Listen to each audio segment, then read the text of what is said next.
Salam dan selamat siang. Perkenalkan, nama saya Damaris Neti dengan NIM 1734030024, Fakultas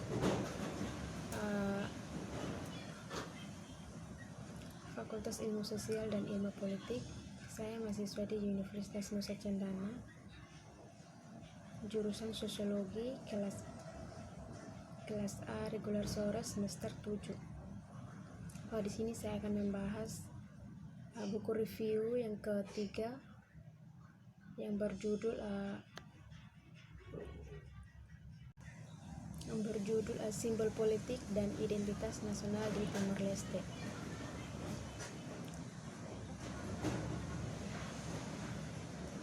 Dengan mata kuliah pilihan, dengan mata kuliah konflik. Dalam buku ini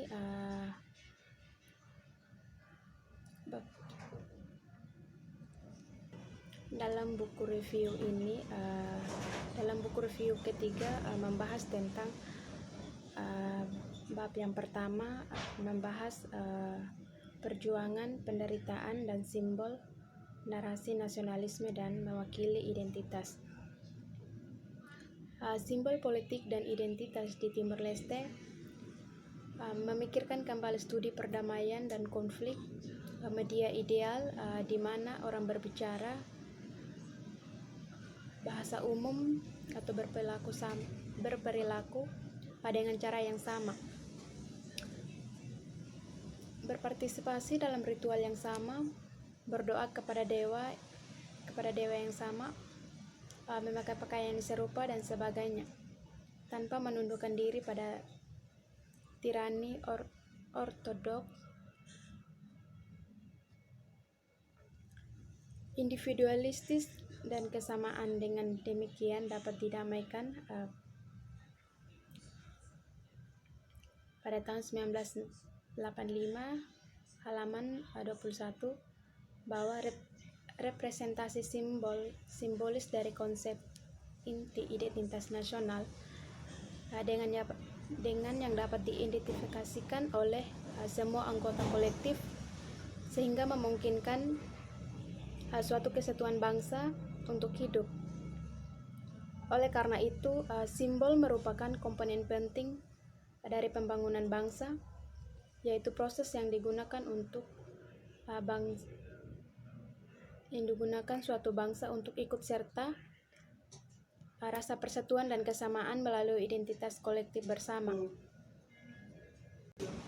Dan budaya dalam buku menurut Alesina dan Richard pada tahun 2015 dalam konteks pembangunan bangsa pasca konflik, pentingnya simbol politik dalam pembentukan identitas nasional tidak diremehkan. Fakta kolonialisme sendiri membawa serta kompleks identitas, bahasa dan warisan budaya, dan aspek yang tak terhindarkan hibriditas. Menurut Baba pada tahun 1994, imajinasi kebangsaan yang berbeda dan pengalaman serta negosiasi masa lalu kolonial dapat menghadirkan tidak bisa menjadi tantangan untuk mengembangkan identitas nasional yang bersatu, dan karena itu untuk pembangunan bangsa sendiri adalah masyarakat yang mengalami transisi dari suatu negara konflik sama-sama mengalami tantangan untuk memupuk persatuan luas, terutama daerah yang pernah mengalami perang saudara, etnis lokal, konflik dan teror dan kekerasan negara. Analisis simbol semacam itu pasti akan mencakup diskusi tentang faktor sosial politik yang signifikan yang telah mempengaruhi pembangunan bangsa proyek, termasuk korban dan pengakuan, peran politik, kosmologi, spiritualitas, dan memperingati orang mati, demokratisasi, dan politik elektoral, dan perbedaan generasi dan perpecahan pasca kolonial. Masing-masing tantangan tersebut telah menguji kemungkinan menjadi bangsa yang bersatu, identitas di berbagai titik pembangunan bangsa, dan buku ini membahas bagaimana simbol tertentu telah membantu atau menghalangi saat dimobilisasi konteks yang berbeda. Analisis simbol politik dalam konteks pembangunan bangsa pasca kolonial dan bangsa konflik memungkinkan pemahaman yang lebih dalam kedudukan pembentukan identitas nasional, baik secara top-down maupun agen bottom-up,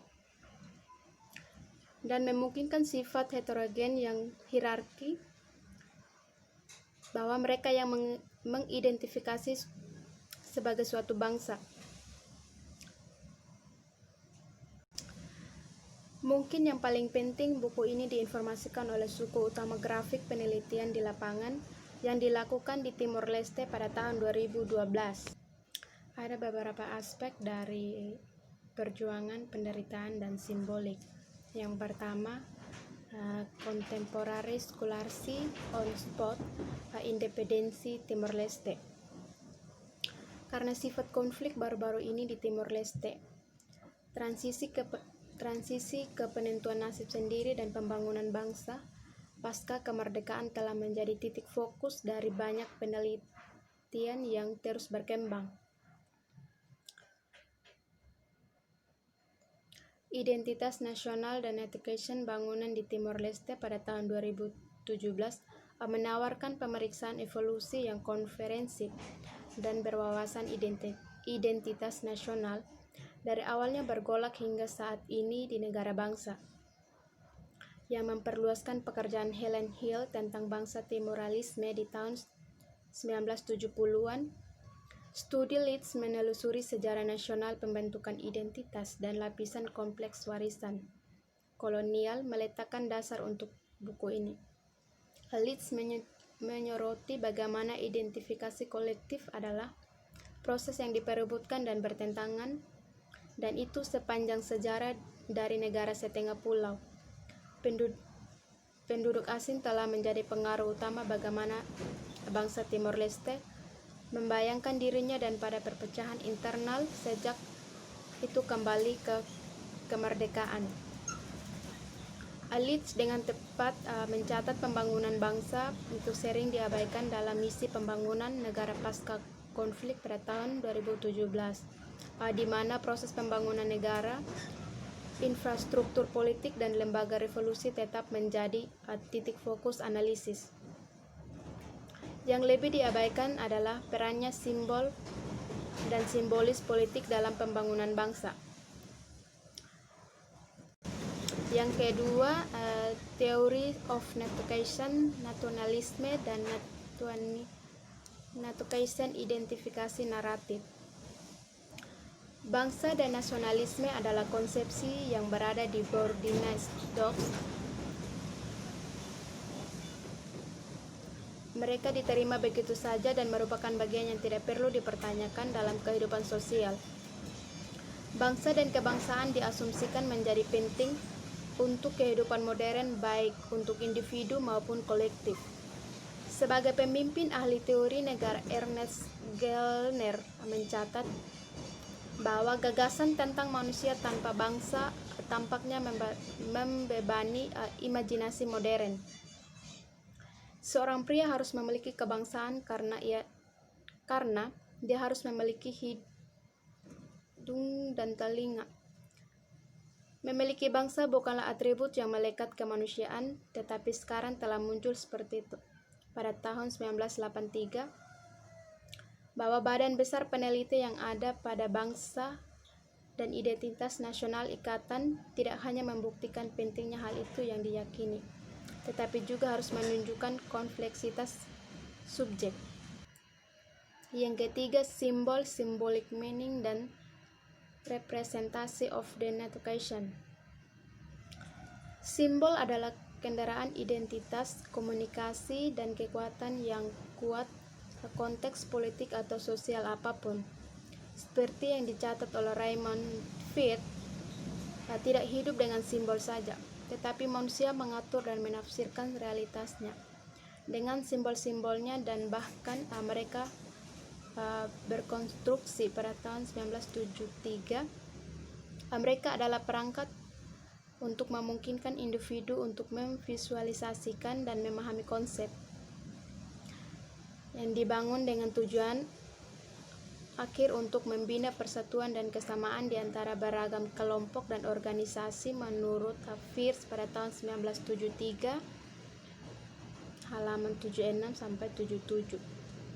Politik. Oleh karena itu, simbol yang mewakili identitas nasional menjadi sangat kuat penggerak dan pembuat makna, karena mereka berusaha untuk menyatukan banyak orang-orang yang di bawah satu identitas dan menumbuhkan rasa persaudaraan yang sama, solidaritas dan kebangsaan.